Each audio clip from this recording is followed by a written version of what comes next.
Our veteran staff are just a year in the building, and then our new staff are fresh out of college. And I guess they thought they were prepared to deal with a diverse population. And then they got here and met the kids, and they're not. As you've said before with your background, I came from a very strong, all-white, Catholic schools background, and then my first 5 years in teaching were in the Catholic schools as well, all white. Okay. And then when I came into the public schools, it was a world of difference for them and for me, and I had to learn how to relate to a lot of my children. Can you know me and can you know what I see? What I see, what I see. Welcome to this course on becoming a culturally responsive teacher. This class is going to take us into that journey, very personal journey around what it means, first of all, to be culturally competent on that personal journey, and then the professional journey of what it means to be a culturally responsive teacher in our classroom. Sometimes when we talk about diversity, people just automatically think race, right? That's key. Race is key. We're going to talk a lot about race here. But we need to realize that there is no child in your classroom or mine who doesn't come with a whole set of differences. I think one of the most powerful strategies that we have is that young people, the students that we work with, that they have a sense that this teacher in this classroom, at this moment of my life, believes in me, sees me, respects me. So this is the doorway that I think culturally responsive teachers can create through belief, and then the primary vehicle for that is through relationship. The biggest part of anything you do as a new teacher is going to be about building relationships at the beginning, because you can't teach anybody if you haven't built the relationships in the classroom. Climate is not warm, the kids don't feel safe, and the kids don't feel like a unit.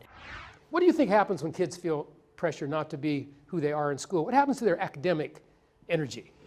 Goes down. So this is sort of the formula that we're building here, that the cultural competence of the adults is intimately connected to achievement. So when we talk about culturally responsive teaching, when we talk about cultural competence, what we're talking about developing teachers to be able to have strategies to engage students in instruction. What does it actually look like in the classroom? And for that, we're going to shift our attention to what I call the 7 principles of culturally responsive teaching. It's building the relationship with them the minute they walk in the door, checking on them, making sure they're okay, listening to the little one talk about her boo-boo that she had on her elbow, just listening to their stories, and then making sure they all feel safe and know that it's a safe environment for them to get started. Good morning, Genesis. I got blueberry. Oh, how beautiful. I love them. I made a conscious effort to go around my room and like the things that I have decorating my room and whatnot. Let's be a little bit more representative. So I have 27 different countries to choose from that I can plaster my walls with. But then I also involve the kids' personal cultures too. I have graduation photos, prom pictures. At the beginning of the year, Okay. I allowed them to come up with the rules of engagement. That's what we call it. Okay, we have rules of engagement. And they emerge from them. They help manage that. Okay. Yeah. Okay, what works best? What looks best in group work?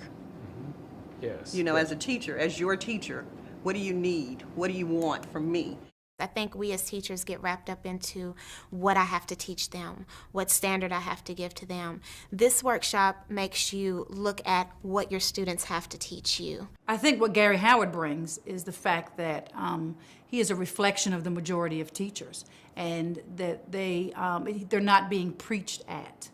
They're being talked to about looking at teaching and culturally responsive teaching from a different perspective. My mindset totally changed in how I could use that diversity to my advantage and use it to enrich the learning that was going on in my classroom and my school. I'm from the children who fight and hate. I'm from sagging pants with hustlers filling them. I'm from struggle to wealth. I'm from where everything costs.